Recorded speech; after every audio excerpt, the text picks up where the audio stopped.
Muchísimas gracias, Rebeca, por tus palabras y también tu análisis y las proyecciones, nuestro hemisferio, todas las potencialidades que tiene, pero en particular también nuestro país. Esa es la mirada hacia afuera, hacia el exterior, pero obviamente tenemos que también detenernos y analizar cómo está nuestra economía, cuáles son los desafíos, cuáles son también los anuncios, los énfasis por parte del gobierno del presidente Gabriel Boric, así que le vamos a pedir al ministro de Hacienda, Mario Marcel, que pueda acompañarnos y también entregarnos unas palabras. Bienvenido, ministro, lo escuchamos.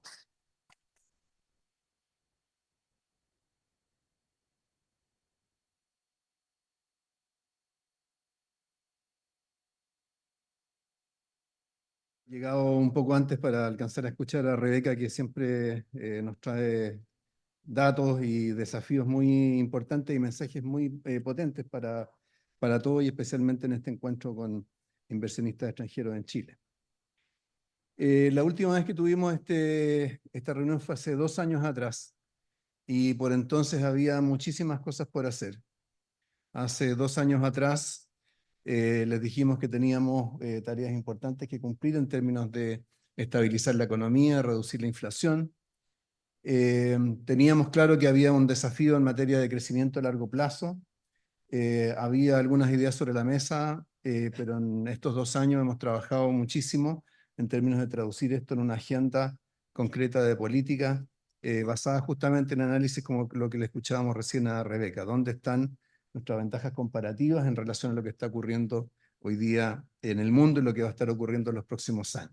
Así que algo de eso es lo que vamos a hablar en esta presentación. Vamos a ver cómo hemos evolucionado en los últimos 2 años en términos de lo que hemos hecho y cómo ha ido evolucionando, ¿cierto?, la visión del gobierno de Chile y de las instituciones sobre el desarrollo económico.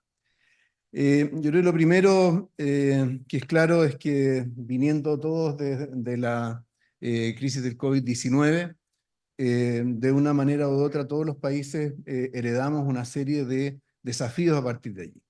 En el caso de Chile, la respuesta sobredimensionada de política, especialmente en el 2021, que generó presiones a la inflación, sobre la inflación adicionales a las que eran comunes al resto del mundo, era por supuesto un motivo de preocupación.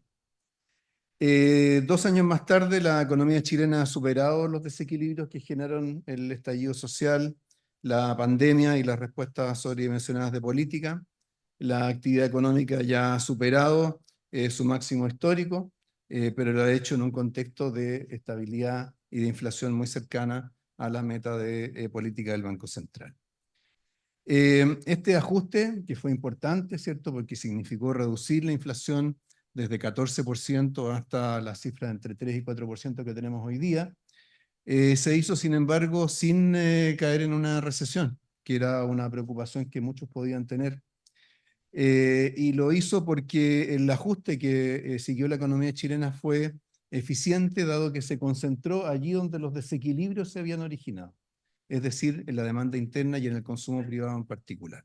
Esto lo vemos acá en estas cifras, vemos en el gráfico de la izquierda la evolución de la actividad económica, vemos que, cierto, después del pic que alcanzó a fines del 2021 y los ajustes posteriores, la economía ha comenzado a crecer, ya acumula 3 trimestres continuados de crecimiento trimestre a trimestre, mientras que la demanda interna se ajustó de manera significativa, como se ve en el gráfico del medio, y en particular el consumo privado y el consumo de durables, más específicamente, fue el que, donde se concentró el grueso de ese ajuste. Eso significa que en este ciclo, a diferencia de lo que uno habitualmente ve y estudia en los temas de ciclo económico, en esta oportunidad no fue la inversión el componente más volátil de la demanda interna, fue el consumo. ¿Ah? Y ahí lo vemos en el gráfico, por ejemplo, si comparamos con el periodo 2008-2009, la crisis financiera internacional, vemos cómo en aquel entonces, ¿cierto?, la inversión, reflejada aquí en la inversión en construcción y obras, ¿cierto?, tuvo un aumento grande antes, una caída significativa, después una recuperación. La línea verde es la que muestra, ¿cierto?, mayor volatilidad, mientras que el consumo sigue más o menos la actividad económica. En este último periodo ha ocurrido lo contrario.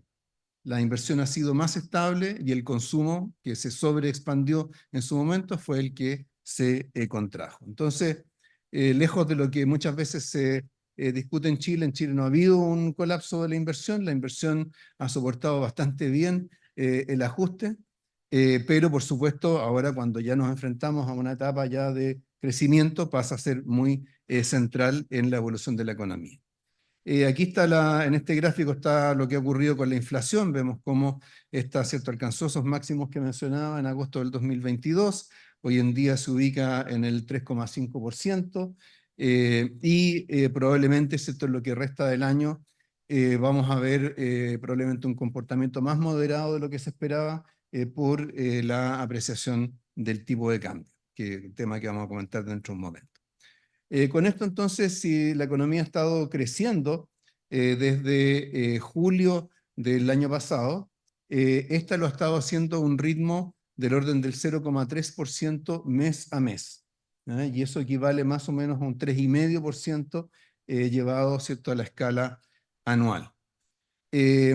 Esto lo vemos para cada uno de los meses en el gráfico de la izquierda. En el gráfico de la derecha está el comportamiento de los sectores. Vemos cómo en general todos los sectores se han ido expandiendo, incluidos aquellos que se contrajeron más, como es el caso del sector de comercio. Y por otro lado, también es interesante, bueno, ya pasé el gráfico, pero también es interesante ver cómo la minería ha sido, ¿cierto?, tenido un comportamiento en términos de actividad bastante volátil, pero en los últimos meses ya empieza a encadenar datos más positivos derivados de la maduración de algunas de las inversiones que se han completado en el último tiempo.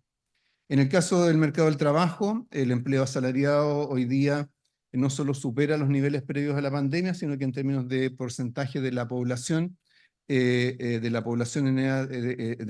fuerza de trabajo, ha recuperado, ¿cierto?, los niveles de las tasas de ocupación que había antes de la crisis.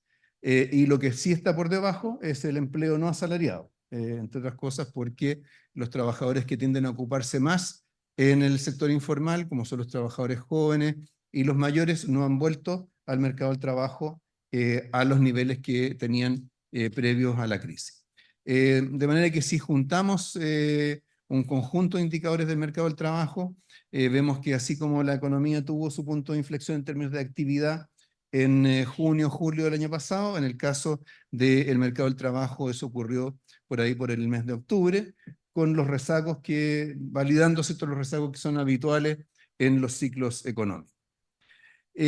Ahora, esto ha ido acompañado, ¿cierto?, el mismo proceso de estabilización de la economía, unido, ¿cierto?, al término de toda la discusión constitucional, ha llevado los niveles de incertidumbre en la economía también lo ha devuelto a niveles previos al estallido social, de acuerdo al indicador del Banco Central que está en el gráfico de la izquierda, y lo mismo ocurre con los spreads soberanos que están en el gráfico de la derecha. La línea roja corresponde a Chile. Vemos que hoy día tenemos spreads soberanos similares a los que teníamos por ahí por el año 2018.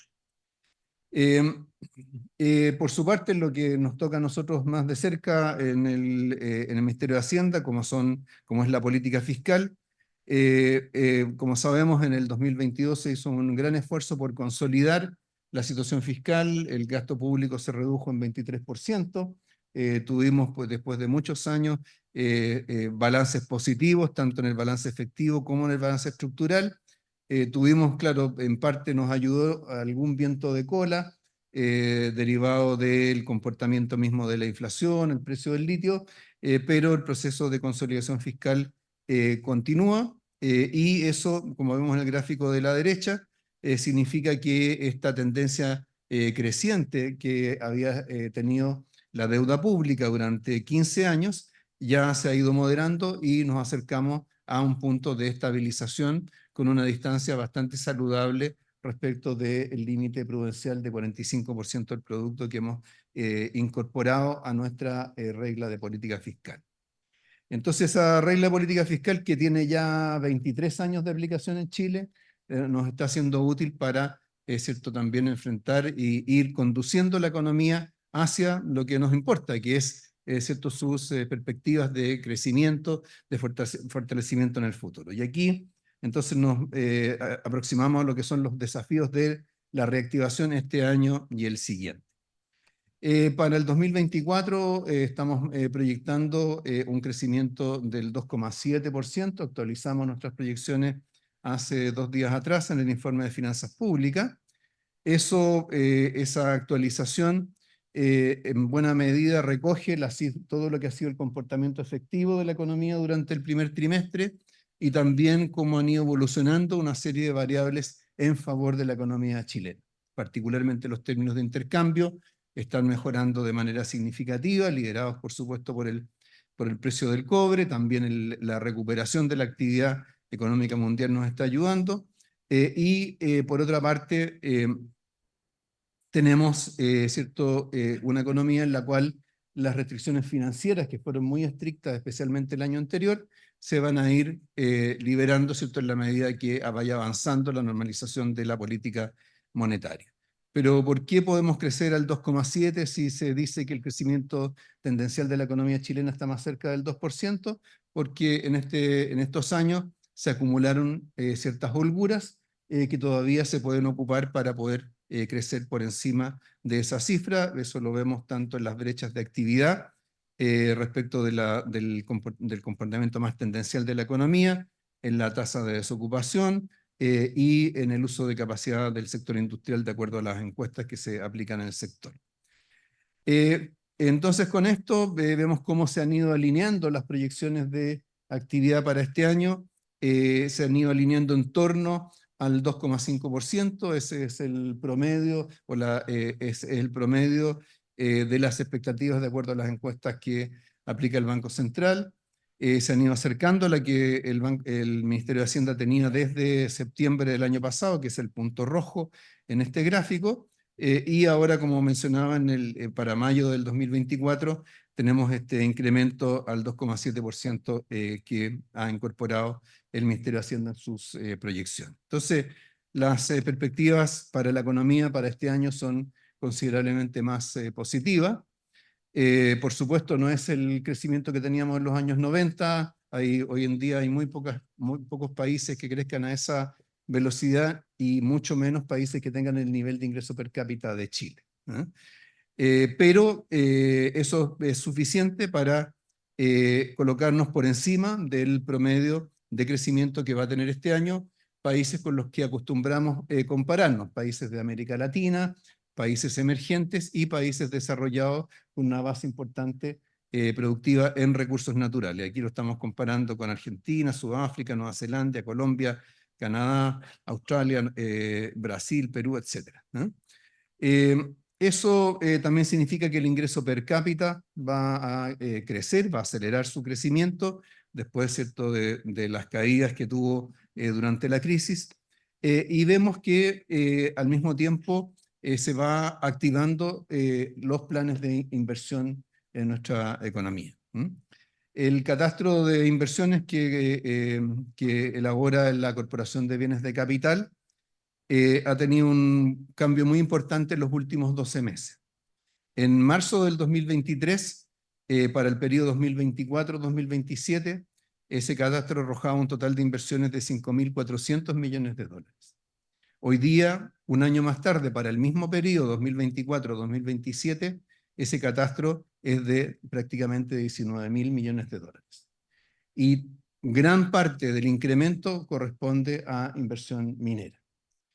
Esto es interesante porque, ¿cierto?, en el caso de la inversión minera se dijo durante mucho tiempo cuando discutíamos el royalty minero que la inversión iba a desaparecer, en fin, pero la verdad es que la certidumbre que generó la aprobación del royalty y sobre todo el hecho de haber incluido dentro de esa legislación un límite global a la carga tributaria para los proyectos mineros ha contribuido a eliminar la incertidumbre que teníamos en este sector y por lo tanto ha permitido activar proyectos de inversión importantes, que de acuerdo a lo que se ve en el gráfico de la derecha, van a tener un incremento importante, especialmente en el 2025, o sea, el próximo año. Entonces, por supuesto, nuestro desafío es que esas inversiones se materialicen de acuerdo a lo que prevén las empresas, porque es de ahí donde viene el catastro de esta Corporación de Bienes de Capital, y que el 2024 sea un año en el cual podamos ir recuperando otros componentes de la inversión, particularmente la inversión en infraestructura, la inversión en vivienda que ha estado decaída en los últimos años y que se refleja en la evolución del sector de la construcción. Esto lo vemos en este gráfico, donde sin entrar al detalle se han ido adoptando una serie de medidas para acelerar la inversión en infraestructura del sector público, y eso significa que hoy día, si miramos solamente el primer trimestre de este año, tenemos una expansión de la inversión en infraestructura pública que es de 2 dígitos respecto de lo que teníamos en el mismo periodo el año pasado. Bueno, tenemos acá a la ministra de Obras Públicas, ¿cierto?, que ha jugado un papel bien importante en esto, pero también es importante lo que ocurre en el mercado financiero, ¿no? Como lo comentaba hace un momento, si miramos el gráfico de la izquierda, vamos a ver que durante este ciclo hemos tenido las condiciones financieras más restrictivas en comparación con ciclos anteriores, ¿ah? Y eso en parte significativa tiene que ver con que la política monetaria fue especialmente restrictiva, ¿cierto?, para poder combatir este incremento de la inflación.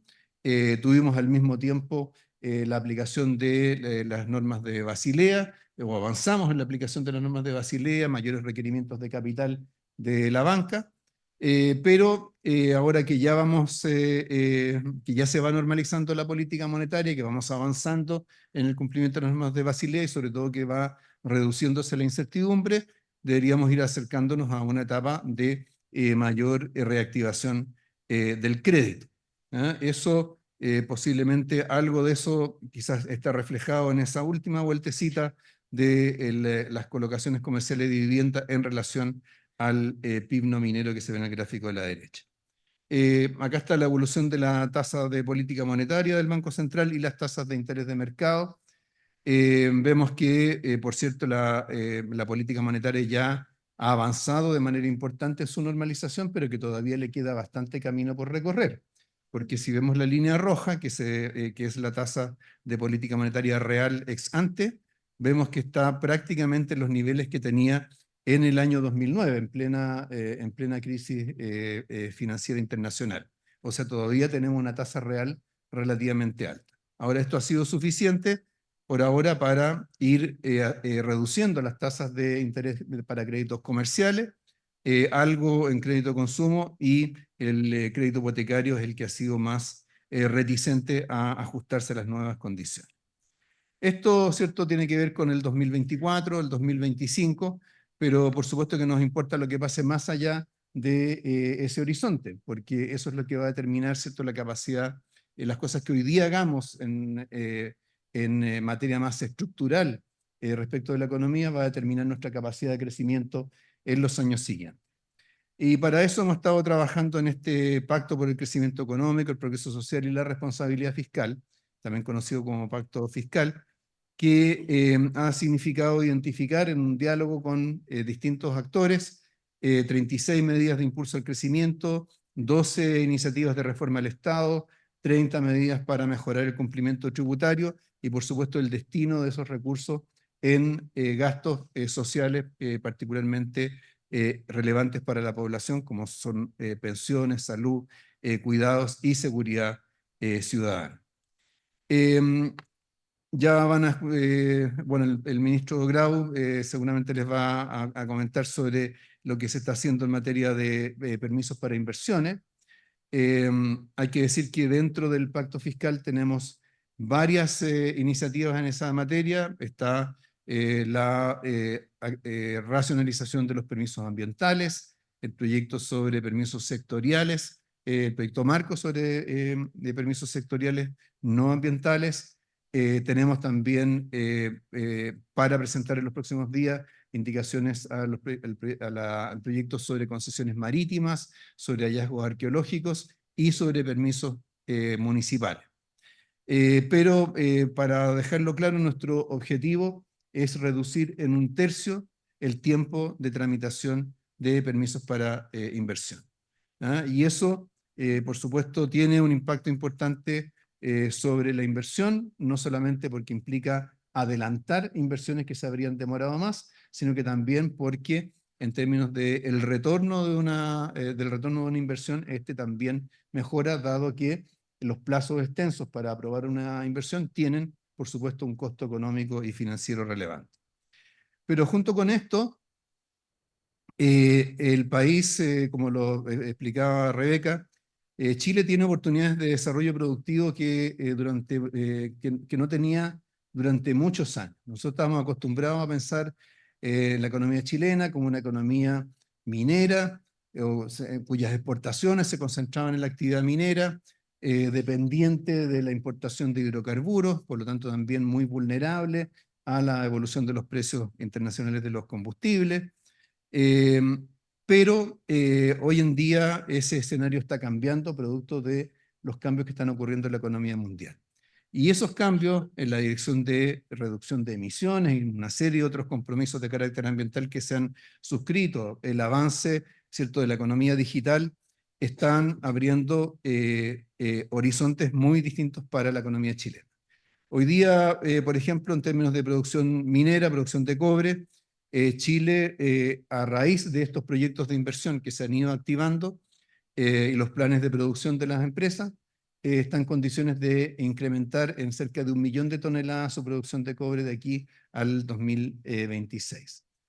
Si miramos el panorama en el mundo en términos de producción de cobre, no hay ningún otro país que tenga una capacidad de expansión similar a esta en este periodo. Por supuesto, la producción de cobre hoy día no es lo mismo que lo que era hace 20 años atrás, ¿cierto? Ha cambiado mucho esta industria. Hoy día, ¿cierto?, los esfuerzos por transformarla en una industria más verde, más amigable con el medio ambiente, y que sea capaz de entenderse con las comunidades locales, ha significado un cambio muy significativo. En el caso del litio, Chile sigue siendo el país con las reservas conocidas más grandes en el mundo, y para lo que es la producción de la generación de energías renovables, el potencial que nos da la naturaleza para la generación de energía solar y energía eólica es muy superior a la de otros países, sin perjuicio de que muchos tengan planes para avanzar en esa materia. Entonces, como parte del pacto fiscal, lo que hemos hecho es que en al menos 6 industrias hemos identificado cuáles podrían ser nuestras metas al término de este periodo de gobierno y cuáles son los plazos que nos podemos, o cuáles son los pasos que tenemos que dar para poder llegar hasta allá. En el caso de la minería, ¿cierto? Bueno, ya en buena medida está hecho a través de la estabilidad tributaria que generó la ley de royalty. En el caso del litio, buscamos tener 3 a 4 nuevos proyectos en desarrollo adicionales a los que están ya operando en el Salar de Atacama. Para esto, ¿cierto? Bueno, van a escuchar en la tarde a la ministra de Minería sobre cómo va avanzando la Estrategia Nacional del Litio, particularmente en la convocatoria a expresiones de interés para 26 salares, lo que será seguido de procesos competitivos para la adjudicación de contratos especiales de operación de litio. En energías renovables, nuestra meta es que para el 2026 tengamos 2/3 de la matriz de generación eléctrica de fuentes renovables. Para eso hay una serie de iniciativas, buena parte de las cuales ya al menos en su dimensión legislativa o regulatoria ya están adoptadas, para mejorar la integración y la coherencia de todo el sistema eléctrico, particularmente en materia de almacenamiento y de transmisión. En hidrógeno verde queremos ver 10 a 12 proyectos en desarrollo. Hoy día tenemos más de 70 proyectos en estudio, ¿cierto? También con el ministro de Energía van a tener la oportunidad de discutir sobre esto en la tarde. Para avanzar en esa dirección, hace poco ya se dio a conocer el plan de acción sobre hidrógeno verde, que incluye una facilidad financiera de $1.000 millones con el apoyo de organismos internacionales. En economía digital buscamos crecer al triple de lo que crece el resto de la economía y posiblemente hacerlo a una velocidad aún mayor para las exportaciones de servicios digitales. Y para esto, ¿cierto?, junto con la inversión en ciencia y tecnología, la reinversión de las rentas de la minería y del litio. Estamos invirtiendo en el desarrollo de capacidades digitales, en capital humano ligado a la economía digital, y un eslabón fundamental va a ser, ¿cierto?, la implementación del proyecto Humboldt con el cable submarino que nos va a unir con Asia-Pacífico. Y con eso, ¿cierto?, unido a toda la capacidad de centros de datos que en la cual se ha ido invirtiendo y se sigue invirtiendo en Chile, Chile va a poder transformarse o va a poder consolidarse como un hub de servicios digitales para América Latina. En el caso del turismo, esperamos incrementar el turismo extranjero en 1 millón de visitantes también hacia el año 2026. Para eso, hace poco ya anunciamos una serie de medidas de carácter tributario de estímulo para este sector. Entonces, se ha estado haciendo, en relación a lo que teníamos hace 2 años atrás, se ha estado trabajando, profundizando en cada uno de estos sectores. La Estrategia Nacional del Litio, la mencionaba recién, el Plan de Acción de Hidrógeno Verde, y al mismo tiempo tenemos en el Congreso Nacional una batería de proyectos de reformas legales que acabamos de concordar con los presidentes de la Cámara de Diputados y del Senado, darle una vía rápida para poder tenerlos aprobados de aquí a fines de septiembre. Eso incluye todos los proyectos ligados a reducción de plazos y racionalización de permisos para inversiones. Incluye una serie de reformas en materia de gestión pública, algunas de las cuales inciden también sobre las inversiones. Incluye proyectos de ley de regulación de ciertos mercados, como es el proyecto sobre cabotaje marítimo, por ejemplo. Incluye también proyectos de ley que están ligados al financiamiento de inversión. Entonces, en contraste con, ¿cierto?, en el balance, ¿cierto?, en estos 2 años, creo que hemos cumplido con la tarea de estabilizar la economía. Hoy día es cierto que en el mundo se ha ido superando las tasas máximas de inflación que hubo hace algunos años, pero hay muchos países que todavía tienen bastante por hacer. Chile ya hizo ese trabajo, y por lo tanto podemos esperar en Chile una economía más estable para los próximos años, que por supuesto siempre es una buena base para invertir. Al mismo tiempo nos estamos preocupando, ¿cierto?, de que el repunte de la economía, la activación de la economía avance en estos 2 años y sentar las bases para el crecimiento de largo plazo. Para eso, por supuesto, no basta los planes del gobierno, no basta la política pública, lo fundamental siempre va a ser la inversión privada y el papel que juega particularmente en Chile la inversión extranjera. A propósito de un tema que planteaba Rebeca sobre la importancia no solo de atraer, sino de retener inversión extranjera, hay que decir que en Chile tuvimos el año pasado un récord de inversión extranjera, pero una parte importante de esa inversión fue la reinversión de empresas ya establecidas en el país. Entonces, eso da una buena indicación de ese esfuerzo por retener y desarrollar proyectos que han sido apoyados por inversionistas extranjeros y camino por el cual queremos seguir adelante. Como podrá entenderse, ¿cierto?, cuando vemos estos sectores líderes que dan la posibilidad de expandir la base productiva del país, también ligado a eso, por supuesto, también requerimos servicios, requerimos infraestructura, requerimos logística. Todo eso, ¿cierto?, lo van a ver también esta tarde con los ministros que van a exponer sobre estas materias. Así que creo que 2 años más tarde podemos mostrar bastante camino recorrido, bastantes avances y también una economía mundial que se ha ido moviendo a nuestro favor. Y eso tenemos que valorarlo y aprovecharlo oportunamente. No podemos dejar pasar estas oportunidades y ciertamente el gobierno está decidido a no dejar pasar estas oportunidades. Muchas gracias por su atención.